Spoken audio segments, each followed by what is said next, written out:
Hello दोस्तों, हमारे YouTube channel आलोक विद्याकुल में आप लोग का स्वागत है। देखिए, अभी हम इंपॉर्टेंट क्वेश्चन, अभी शॉर्ट क्वेश्चन आप लोगों को बताने वाले हैं, जो कि समानांतर श्रेणी से होगा। मेरा ये क्वेश्चन आपको इस वीडियो में आपको चार क्वेश्चन का सॉल्यूशन मिलेगा। आपको बोर्ड एग्जाम से रिलेटेड जो भी क्वेश्चन, अगर इस टाइप का क्वेश्चन अगर आता है तो आप आराम से बना सकते हैं।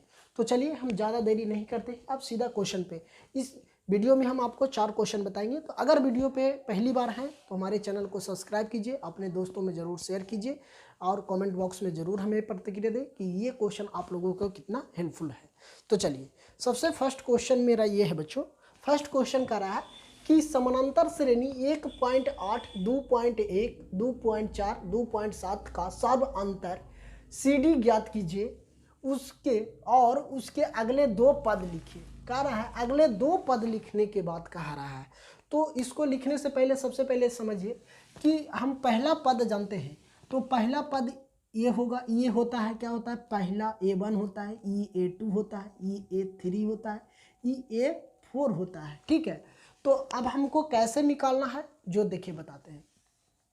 अगर बात करते हैं तो हमको पहला पद अगर निकाला जाए, पहला पद, तो पहला पद निकालने के लिए हम क्या करते हैं, पहला पद तो हमको पता है कि A.8 है। ठीक है, ये पहला पद है। दूसरा पद की बात हम कर लेते हैं, तो दूसरा पद है मेरा 2.8। इसको हम A1 बोलेंगे, इसको A2 बोलेंगे। लेकिन हमको पूछा क्या है, कह रहा है कि सार्व अंतर निकाल के दो अगले पद बतावे। इससे दो अगले पद 2.7 से दो और अगले पद हमको ये पूछा है। तो हम सबसे पहले क्या करेंगे, डी निकालेंगे, सार्व अंतर निकालेंगे। सार्व अंतर को ही डी बोलते हैं। तो हम डी कैसे निकालेंगे, तो डी निकालने के लिए एक ही फॉर्मूला होता है। डी निकालने के लिए A2 माइनस A1 होता है। ठीक है, तो डी बराबर हम लिख सकते हैं A2 का मान 2.8 माइनस A1 का मान है 1.8। अगर इसको हम घटा लेते हैं तो हमको कितना बचेगा, एक बचेगा, एक ही होगा। डी मेरा कितना हो रहा है, 2.8 में से 1.8 को अगर हम घटाते हैं तो हमको कितना आता है। ठीक है, हम मेरा कितना आता है, A2 हमको कितना है। ठीक है, तो A2 मेरा कितना है, A2 2.8 है और हमको A1 का मान है 1.8 है। चलिए ठीक है, तो अगर हम इसको इतना घटाते हैं, देखिए 2.8 में से, सॉरी 2.8 में 2.1 है, सॉरी यहाँ 2.1 है ना, 2.1 है। तो 2.8 अगर हम घटाते हैं तो एक दह पैंचा लेंगे 10। अब देखिए 2.1 में से 1.8 को अगर हम घटाएंगे तो एक दह पैंचा लेंगे 10, 10 एक 11, 11 में से 8 जाएगा तो हमको बचेगा 3 जीरो, है ना, मतलब कि 3.0 बचेगा। ठीक है, 3 पॉइंट, अब हमको 0 बच रहा है। तो डी का मान हमको आ रहा है 0.3।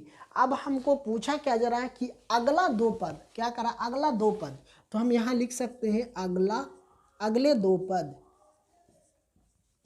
दो पद। तो यहाँ तो 2 पॉइंट है, 2.7, इससे दो को निकालना है। तो यहाँ इसमें क्या जोड़ेंगे, 0.3 जोड़ेंगे, तब हो जाएगा कितना, हमको जोड़ देंगे तो 0.3, मतलब कि 3 आ गया, एगो आ गया 3। दूसरा की बात हम कर लेते हैं, तो दूसरा, ये पहला हो गया, अब दूसरा निकाल लेते हैं। तो दूसरा जो हमको हो जाएगा बच्चों, अब 3.3 में से 0.3 को जोड़िएगा तो कितना हो जाएगा, 3.03। तो यही हमको पूछा गया था, तो हमको आ गया दो पद, जो एक पद ये आ गया और दूसरा पद ये आ गया। तो ये क्वेश्चन मेरा सॉल्यूशन हो गया। तो इतना बात आप लोग समझ गए होंगे कि आपको इस टाइप के सवाल एग्जाम में आपको पूछा जाता है। चलिए, अब हम बात कर लेते हैं दूसरा क्वेश्चन की। तो दूसरा क्वेश्चन में आपको क्या कह रहा है बच्चों, दूसरा क्वेश्चन में कह रहा है समानांतर श्रेणी 2 है, 7 है, 12 का 10वां पद पूछ रहा है। इसमें क्या पूछ रहा है, 10वां पद पूछ रहा है। तो हम सबसे पहले क्या करेंगे कि पहला पद निकालेंगे। तो अभी हम बताएं, पहला पद जो होता है पहला वाला ही होता है। पहला पद की बात कर लेते हैं, तो पहला पद 2 हो जाएगा। अब हम डी निकालने के लिए हम क्या करेंगे, डी निकालने के लिए हमको ये क्या होता है, A2 माइनस A1। तो देखिए डी बराबर A2 का मान 7 है, A1 का मान 2 है। तो डी का मान हमको कितना आ गया 5, डी का मान 5 आ गया। अब देखिए हमको पूछा 10वां पद पूछा है, तो इसका फार्मूला होता है ए एन बराबर A plus N minus 1 into D. तब एन का मान हमको 10वां पद तो दे दिया, एन का मान दे दिया है 10। अगर बात हम कर लेते हैं तो एन का मान दे दिया है 10, तो ऐसे देखिए 1 2 3, ये तीसरा हो गया, चौथा पाँचवा जैसे ये 2 है 7 है 12 है, ये 2 है 7 है 12 है, ऐसे ही करते करते ये जो 10वां, जहाँ पे 10वां आएगा वहाँ पे कौन सी संख्या आएगा तो कौन सा पद होगा उसी को हमको पूछा गया है। तो इस फार्मूला पे हम धरते हैं, तो n बराबर हम यहाँ 10 धरते हैं। a का मान हमको कितना पता है 2 है, तो 2 कर देते हैं, पहला पद को ही हम a बोलते हैं, ठीक है। तो a, अब n का मान हमें 10 है माइनस 1, d का मान 5 है, चलिए a बराबर 10।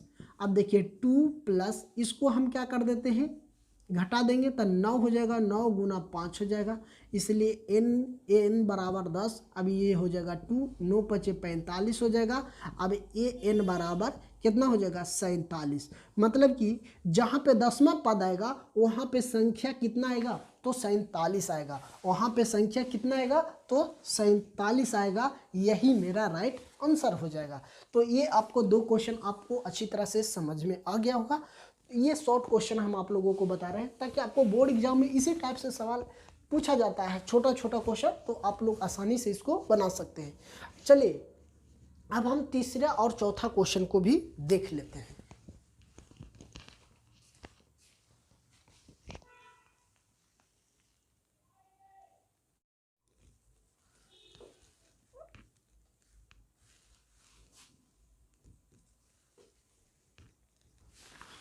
चलिए देखिए अब हम तीसरा और चौथा और पांचवा क्वेश्चन को सॉल्यूशन करते हैं। तो तीसरा और चौथा पांचवा को भी समझ लेते हैं। इस टाइप को सवाल आपको आता है तो आपको इतना हम बता रहे हैं, तो आप लोग इतना अगर वीडियो देख लेते हैं पूरा, तो आपको ये पूरा वीडियो देख लीजिएगा बच्चों, तो आपको कहीं ना कहीं समझिए कि एग्जाम में आपको समानांतर श्रेणी से क्वेश्चन अगर आता है तो आप आसानी से बना लीजिएगा। चलिए इसमें कह रहा है बच्चों, इसमें कह रहा है समानांतर श्रेणी 10 और 7 और 4 का 30वां पद निकालें। 30वां पद निकालने की बात कहा जा रहा है, तो हम 30वां पद कैसे निकालेंगे। सबसे पहले हम ए की बात करते हैं, पहला पद है ना, पहला पद की बात करते हैं। तो पहला पद को हम ए बोलते हैं, जो कि यहाँ पे कितना है 10। अब हम 30वां पद निकालने की बात हो तो हम सबसे पहले सार्वंतर ज्ञात कर लेते हैं, आखिर सार्वंतर क्या होता है। तो चलिए अब हम सार्वंतर को ही देख लेते हैं एक बार। तो चलिए सर्व अंतर मेरा हो जाएगा बच्चों। सर्व अंतर कहने का तात्पर्य ये है कि सर्व अंतर हम कैसे निकालेंगे, तो हम a2 माइनस a1 करेंगे तो ये जाके हमको d निकलेगा, मतलब सर्वांतर। d को हम सर्वांतर बोलते हैं, ठीक है, d को हम क्या बोलते हैं सर्वांतर। तो देखिए ये मेरा a1 हो गया, ये मेरा a2 हो गया, ये a3 हो गया, ठीक है। तो a2 का मान हमको 7 है, a1 का मान 10 है, तब जाके हमको d पता चलेगा। तो d मान लिया जाए कितना हो जाएगा -3। n का मान हमको दे दिया है 30, मतलब कि कह रहा है 1 2 3 ऐसे, जैसे 10 है 7 है 4 है 5 है 4, तो 30वां जहाँ पे आ रहा है, 30वां जहाँ स्थान होगा वहाँ कौन सा संख्या होगा, ये बात का मतलब है।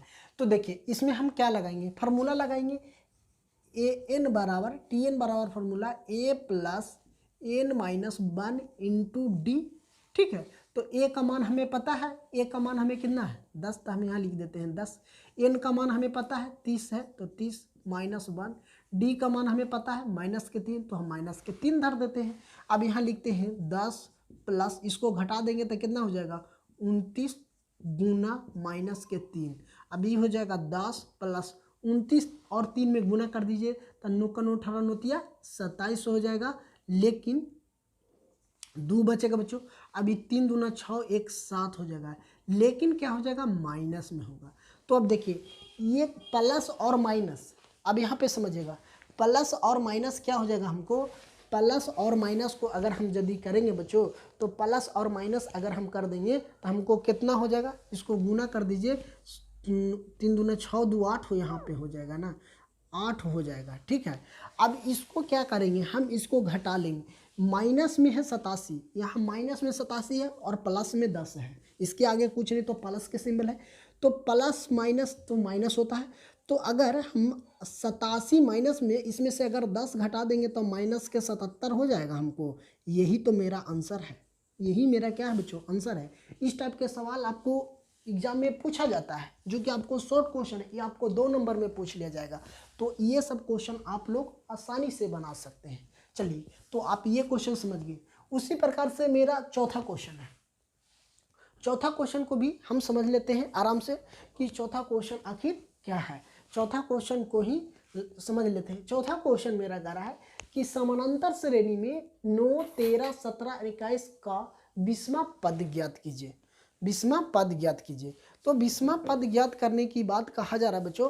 तो हम चलिए 20वां पद, लेकिन एक बात, इस क्वेश्चन को समझने से पहले एक बात ध्यान दीजिए कि आपको इस टाइप का सवाल आप लोग को बहुत ही आसान भाषा से और बहुत सरल ही, तो आप लोग देखिएगा, कहीं भी आप क्वेश्चन बैंक उठाइएगा, देखिएगा इस टाइप के सवाल आपको पूछा जाता है। तो कहीं ना कहीं जो बच्चों को फार्मूला याद नहीं होता है वो क्वेश्चन को छोड़ के चलाते हैं। अगर क्वेश्चन आध भी रहता है तो क्या होता है ना कि हम उसको ए नहीं पता है, सार्व अंतर नहीं पता है, तो ये सब चीज़ समझिए। तो अगर सार्व अंतर ज्ञात करने की बात करें जाए तो यह तो A1 हम क्या करते हैं, जो संख्या दिया हुआ रहेगा जो पहला रहेगा उसको A1 को मान लेंगे, A2 हम इसको मान लेंगे।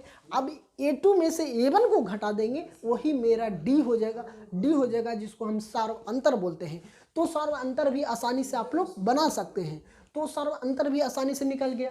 अब 20वां पद हमसे पूछा था, n का मान हमको 20 दिया हुआ है, तो पूछ रहा कि 20वां जहाँ पे होगा, 20वां स्थान है, जहाँ 20वां स्थान है वहाँ पे कौन सी संख्या होगा, उसके बारे में क्वेश्चन। इसको कहने का तात्पर्य ये है। तो आपको ये 2 नंबर का शॉर्ट क्वेश्चन है, तो आप आसानी से समझ लीजिए, ताकि आपको एग्जाम में अगर इस टाइप का सवाल आता है तो आप आसानी से बना सकते हैं। तो चलिए, अगर और बात करें बच्चों, अगर अभी हमारे चैनल को सब्सक्राइब नहीं किए तो हमारे चैनल को जरूर सब्सक्राइब कीजिए और कमेंट बॉक्स में जरूर हमें बताइए कि ये क्वेश्चन जो हम बता रहे हैं आप लोगों को समझ में आ रहा है या नहीं। ये तो जहां से आप, जौन से डिस्ट्रिक्ट से आप हमारे चैनल पे पढ़ रहे हैं, आप उस चैनल को कमेंट बॉक्स में आप जरूर हमें बताएं। चलिए, तो ये क्वेश्चन, इतना क्वेश्चन को हम समझ लिए। तो ये क्वेश्चन आप लोगों के समझ में आ गया होगा कि -77 कैसे आया, तो समझ गए। तो चलिए, ये क्वेश्चन समझ गए। तो इसी टाइप से ये मेरा चौथा क्वेश्चन है। तो चौथा क्वेश्चन को भी हम आसान भाषा से आसानी से समझ सकते हैं। चलिए, अब पहले कैसे, अब हमको दिया हुआ है, सबसे पहले इसको हम लिखते हैं, 9 है, 13 है, 17 है, 21 है, डॉट डॉट डॉट, जहाँ पे 20वां आएगा, 20वां स्थान है, वहाँ पे कौन सी संख्या आएगा। ये जहाँ पे 20वां स्थान है बच्चों, यहाँ पे 20वां स्थान है, तो यहाँ पे कौन सी संख्या आएगा। ये पहला स्थान पर 9 है, दूसरा स्थान पर 13 है, और तीसरा स्थान पर 17 है, चौथा स्थान पर 21 है। उसी प्रकार से 20वां जहाँ स्थान है, जहाँ पे 20वां है, वहाँ पे कौन सी संख्या आएगा, कितना संख्या आएगा, वही पूछा है। तो हम सबसे पहले क्या करते हैं, A1, जिसको हम पहला पद बोलते हैं, जिसको हम क्या बोलते हैं, पहला पद बोलते हैं, जिसको हम पहला पद बोलते हैं, 9 हो जाएगा। अब हमें D निकालने के लिए सर्व अंतर, मतलब सर्व अंतर की बात हम कर लेते हैं, सर्व अंतर की बात कर लेते हैं बच्चों, सर्व अंतर है ना, सर्व अंतर की बात कर लेते हैं। तो सर्व अंतर D को बोलते हैं। तो हम D कैसे निकालते हैं, A2 माइनस A1। तो A2 हमको कितना है, 13 है, A1 कितना है, 9 है, तो हमको D निकल जाएगा। 13 में से 9 घटाइएगा तो 4 आएगा, 9 4 13 होता है, तो 4। अब हमको n का मान हमको कितना दे दिया है, 20वां दे दिया है, ठीक है। अब हमसे पूछा क्या गया है कि 20वां स्थान, तो हम कौन से फार्मूला लगाएंगे, तो ये वाला फार्मूला शूट कर देते हैं। तो ये वाला फार्मूला से हम यहाँ पढ़ी लिखते हैं। चलिए देखिए, यहाँ पे हम लिख सकते हैं n बराबर a plus n minus 1 into D. तो देखिए, a बराबर हमको कितना दिया हुआ है, 9 दिया हुआ है, तो 9 लिख देते हैं। n बराबर हमको 20 दिया हुआ है, तो हम यहाँ पे क्या कर दिए, 20 लिख दिए। और ये माइनस में है तो माइनस में 1, d का मान हमें 4 है तो 4 यहाँ से रख देते हैं। अब यहाँ 9 हो गया, अब इसको घटा देंगे तो कितना हो जाएगा, 19 गुने 4 कर देते हैं, ठीक है। तो 9 प्लस 19 कितना हो जाएगा, गुना कर दीजिए, 9 का 9 18 9 27 के साथ हाथ में 2 बच गया है ना। अब ये 4 2 6 67 हो गया ना, 1967 है ना। देखिए 9 4 36 हो जाएगा, ठीक है। अब यहाँ पे गुना कर दीजिए, ये कितना हो जाएगा, 4 3 7, 1976 हो जाएगा, है ना, 1976। अब इसको जोड़ दीजिएगा तो कितना हो जाएगा, 9 6 15, 8 1 85। मतलब कि जहाँ पे 20वां स्थान होगा बच्चों, जहाँ पे 20वां स्थान होगा वहाँ पे कितना संख्या आएगा, तो 85 आएगा। जहाँ पे 20वां होगा वहाँ पे मेरा 85 होगा। तो ये क्वेश्चन आप लोगों को आसानी से समझ में आ गया होगा। तो ये 85, ये क्वेश्चन भी समझ में आ गया होगा। तो इसी टाइप से सवाल आपको, अगर मान लीजिए कि नंबर चेंज होगा, यहाँ 9 के जगह पर 10 रहे, 13 के जगह पर 20 रहे, या कुछ भी रहे, तो आप आसानी से इसी माध्यम से, इसी फार्मूला के माध्यम से आप लोग आसानी से बना सकते हैं ना। बिल्कुल आप लोग बना सकते हैं। तो ये क्वेश्चन आप लोग को समझ में अच्छी तरह से आ गया होगा। चलिए अब हम 5वां क्वेश्चन की बात कर लेते हैं। तो 5वां क्वेश्चन को भी हम समझ लेते हैं। तो 5वां क्वेश्चन मेरा करा है कि समानांतर श्रेणी, है ना, क्या करा है कि समानांतर श्रेणी 3 और 13 और 23 डॉट डॉट डॉट का पहला पद तथा सार्व अंतर ज्ञात कीजिए। इस क्वेश्चन में क्या का, इस टाइप का भी सवाल आपसे पूछ लिया जाता है। बहुत सिंपल क्वेश्चन है, लेकिन इसको बनाना भी बहुत आसानी है। तो इसको समझ लेते हैं कि इसमें कह रहा है पहला पद पूछ रहा और सर्व अंतर पूछ रहा है, यही तो पूछ रहा है, नॉर्मल सी बात है, पहला पद और सर्व अंतर पूछ रहा है। तो चलिए अब हम इसमें निकाल देते हैं। तो पहला पद तो हम जानते हैं कि पहला पद किसको बोलेंगे, जो कि पहला पद है, इसको हम पहला पद की बात कर लेते हैं ए। तो पहला पद तो मेरा यही हो जाएगा, 3 हो जाएगा। तो ये पहला पद पूछा था, तो पहला पद 3 हमको आ गया। अगर मान लीजिए सार्व अंतर पूछ रहा है ना, सार्व अंतर पूछ रहा है, तो हम यहाँ से सार्व, है ना, क्या करते हैं, यहाँ लिख सकते हैं सार्व अंतर पूछ रहा है बच्चों। तो सार्व अंतर निकालने के लिए क्या करते हैं, A1 A2 A3। अब नहीं है तो सार्व अंतर निकालने के लिए क्या करते हैं, D बराबर हमको क्या करना है, इसमें हम क्या करते हैं कि A2 माइनस A1, तो D यही निकल जाता था। A2 मेरा कितना है 13, A1 मेरा कितना है 3, तो D बराबर हमको कितना आ गया 10। हमको पूछा क्या था, सार्व अंतर ही पूछा था और पहला पद, तो पहला पद भी 3 आ गया और सार्व अंतर भी हमको कितना आ गया 10, तो यही मेरा आंसर हो गया। तो इस टाइप का सवाल अगर आपको से पूछ लिया जाए तो आप लोग आसानी से समझ सकते हैं। तो इसको अगर आप स्क्रीनशॉट लेना चाहते हैं तो ले लीजिए। चलिए, तो ये क्वेश्चन आप लोगों को कैसा लगा आप ज़रूर हमें कमेंट बॉक्स में ज़रूर बताएं कि ये आपको 5 सवाल हम बताए हैं, तो 5 सवाल में आप लोगों को कितना ज़्यादा हेल्पफुल होगा या कितना अच्छा से समझ में आया होगा। तो आप ज़रूर हमें कमेंट बॉक्स में बताएं। बाकी फिर नेक्स्ट वीडियो में मिलते हैं, तब तक थैंक यू दोस्तों, फिर मिलते हैं अगली कक्षा में।